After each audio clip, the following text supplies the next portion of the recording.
Coba deh Anda bayangin ini. Anda harus memutuskan apakah seseorang itu layak diberi pinjaman. Apa yang bakal Anda lihat? Riwayat kredit? Pastinya. Tentu. Tapi gimana kalau Anda pengen tahu karakter orang itu? Salah satu sumber kita hari ini, buku The Voltage Effect, cerita soal eksperimen yang unik banget. Jadi, para peneliti sengaja menjatuhkan dompet di depan calon peminjam. Cuma buat lihat siapa yang balikin kan? Betul, cukup kreatif ya. Dan kayaknya sebagian besar dari kita bakal mikir, oke, saya akan pinjamkan uang ke orang yang jujur balikin dompet itu. Rasanya intuitif banget. Nah, itu dia.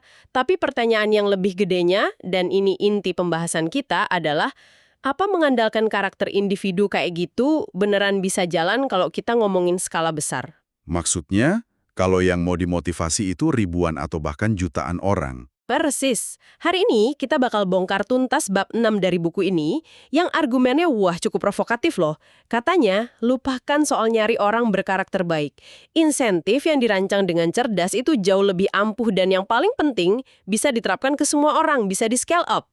Dan ini sebenarnya ngebongkar bias yang kita semua punya sih.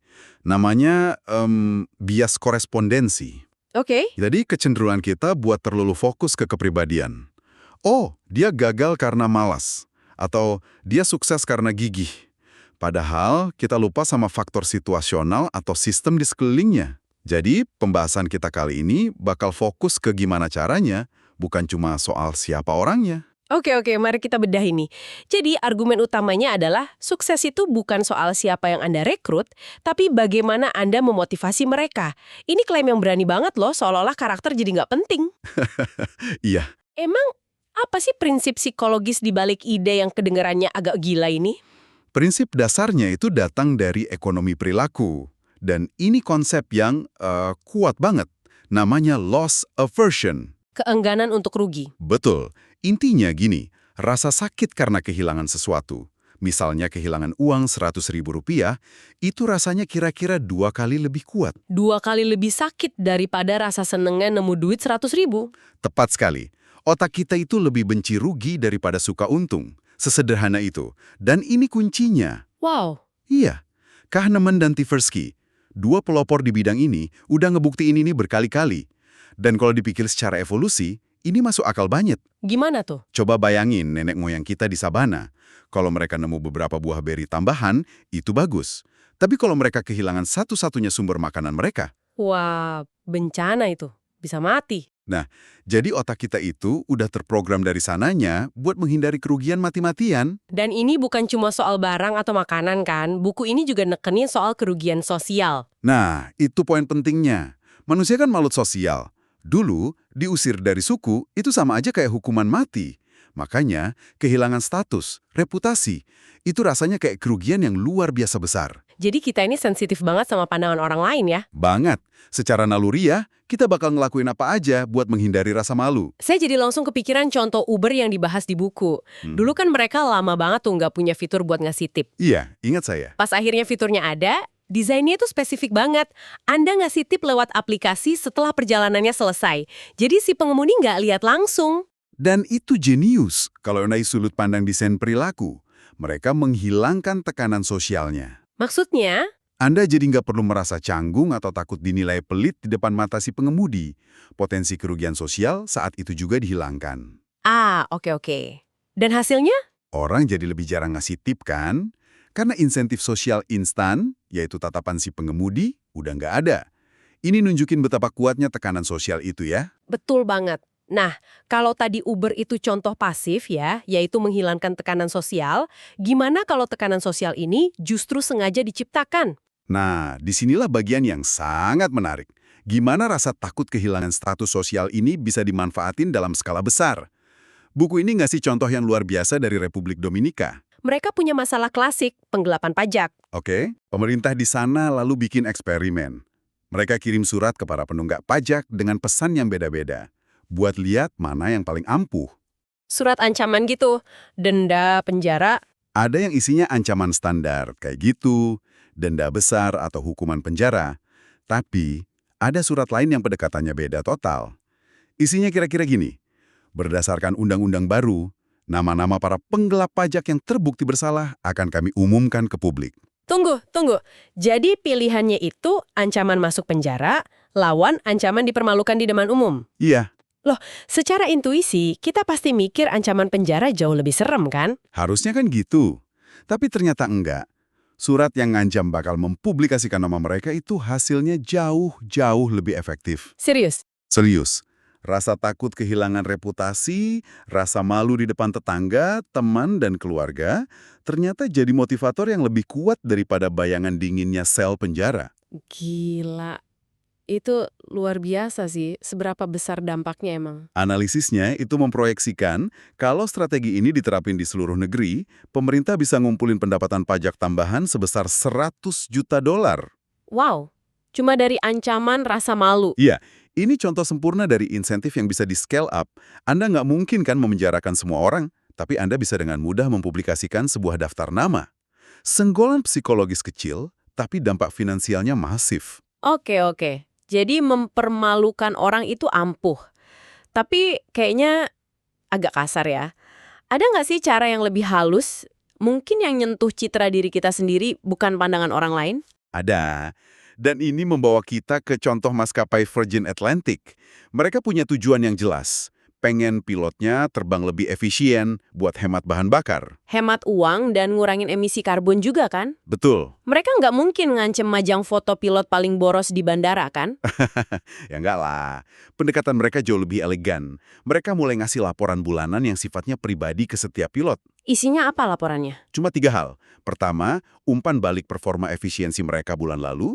Kedua, target spesifik buat bulan depan. Dan yang ketiga, ini yang paling penting, informasi tentang gimana performa mereka kalau dibandingin sama rata-rata pilot lainnya.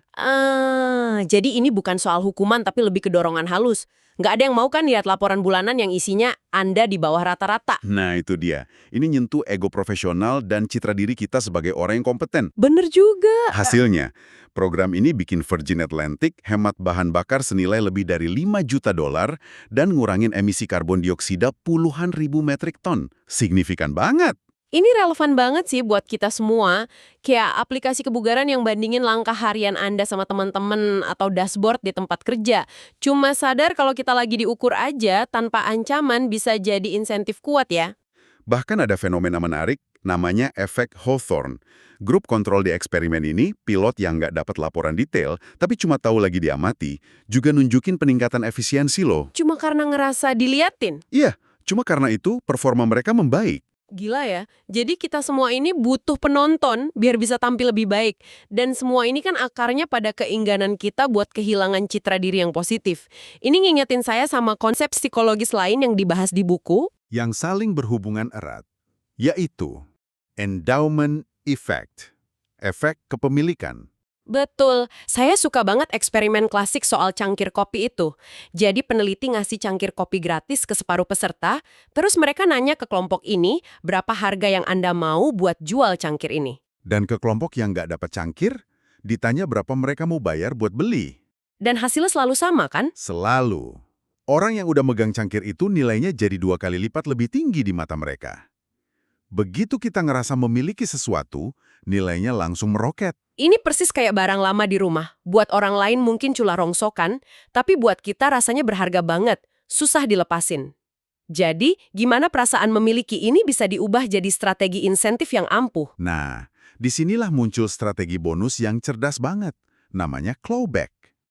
Clawback. Konsepnya gini, daripada ngejanjian bonus di akhir tahun kalau target tercapai, perusahaan ngasih bonus itu di awal tahun, langsung dikasih di muka. Wah, enak banget. Tapi pasti ada syaratnya dong. Tentu. Syaratnya, kalau di akhir tahun target nggak tercapai, uang bonus itu bakal ditarik lagi, di clawback. Ini secara fundamental ngubah permainannya. Oh, Anda nggak lagi kerja buat mendapatkan hadiah. Anda kerja buat tidak kehilangan sesuatu yang udah Anda rasain sebagai milik Anda. jadi alih-alih ngejar wortel yang digantung di depan, Anda udah dikasih wortelnya, tapi ada ancaman wortel itu bakal direbut lagi. Pinter juga ya. Ini beneran manfaatin loss aversion sama endowment effect barengan. Emang berhasil? Terbukti. Buku ini cerita soal eksperimen di pabrik elektronik raksasa di Tiongkok, namanya Wanlida. Sebagian pekerja dapat bonus cara biasa. Sebagian lagi pakai metode clawback. Hasilnya, kelompok Clawback nunjukin peningkatan produktivitas sebesar 1%. 1%. Kedengarannya nggak banyak ya? Tapi dalam skala manufaktur, peningkatan produktivitas 1% yang konsisten itu bisa berarti jutaan dolar. Itulah kekuatan insentif yang bisa di-scale up. Tapi ada contoh yang jauh lebih dramatis lagi. Oh ya? Kita pindah ke dunia pendidikan. Eksperimen pada para guru di Chicago Heights. Ah, ya, yang ini benar-benar ngubah cara saya mikir. Jadi coba Anda bayangin, Anda seorang guru. Di awal tahun ajaran, peneliti datang ke sekolah Anda dan ngasih uang tunai $4.000. Langsung di tangan. Langsung di tangan, terus mereka bilang uang ini milik Anda. Tapi kalau di akhir tahun nilai ujian siswa Anda nggak naik sesuai target, kami harus ambil lagi. Tekanannya luar biasa kan? Tapi coba tebak hasilnya. Pasti dahsyat. Dampaknya luar biasa besar. Para guru di kelompok Clawback ini berhasil ningkatin nilai ujian matematika siswa mereka setara dengan efek ganti guru rata-rata dengan guru yang super berprestasi. Wow, itu lompatan kinerja yang jarang banget terjadi dalam intervensi pendidikan. Tapi yang paling bikin saya kaget bukan cuma itu, ada bagian yang lebih gilanya lagi. Betul. Bagian yang paling menakjubkan itu apa yang terjadi setelah program insentifnya selesai. Nah, Para peneliti terus ngelacak para guru ini bertahun-tahun kemudian. Dan mereka nemuin kalau peningkatan kualitas mengajar guru-guru ini bertahan sampai 5 tahun setelah uangnya nggak lagi jadi insentif. loh kok bisa? Jadi efeknya permanen. Kayaknya gitu. Insentif clawback yang intens itu nggak cuma motivasi mereka buat kerja lebih keras jangka pendek.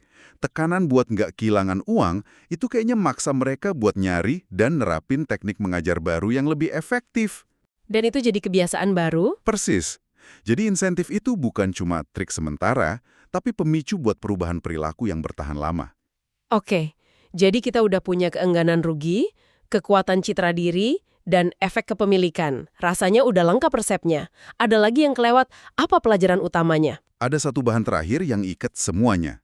Dan ini mungkin yang paling simpel, sekaligus paling sering kita lupain. Waktu, timing. Kapan imbalan itu dikasih? Oke, Ada eksperimen simpel ke siswa. Mereka dikasih tes, sebagian dijanjikan hadiah kalau berhasil. Kelompok yang dikasih hadiah segera setelah tes selesai, itu kinerjanya naik signifikan. lalu gimana kalau hadiahnya ditunda? Nah, ketika hadiah yang persis sama ditunda, bahkan cuma sebulan, dampaknya hilang sama sekali. Nol. Gak ada peningkatan kinerja apapun. Jadi otak kita ini emang bias banget sama kepuasan instan ya? Banget. Imbalan di masa depan itu rasanya kurang nyata dan kurang memotivasi. Dan ini ngejelasin banyak banget hal dalam hidup kita ya. Kenapa kita susah banget nabung buat pensiun misalnya. Penderitaannya kan terasa sekarang. Uang yang nggak bisa kita pakai, sementara hadiahnya puluhan tahun di depan. Betul. Sama kayak belajar buat ujian akhir yang masih 3 bulan lagi, atau bahkan isu sebesar perubahan iklim. Biayanya sekarang, manfaatnya jauh di masa depan. Oke. Jadi kalau kita rangkum nih ya, pembahasan kita dari bab 6 ini nunjukin kalau insentif yang beneran ampuh dan bisa diterapin ke banyak orang itu bukan soal bonus jutaan dolar tahun depan. Kuncinya ada di pemahaman psikologi kita yang paling dasar. Benar.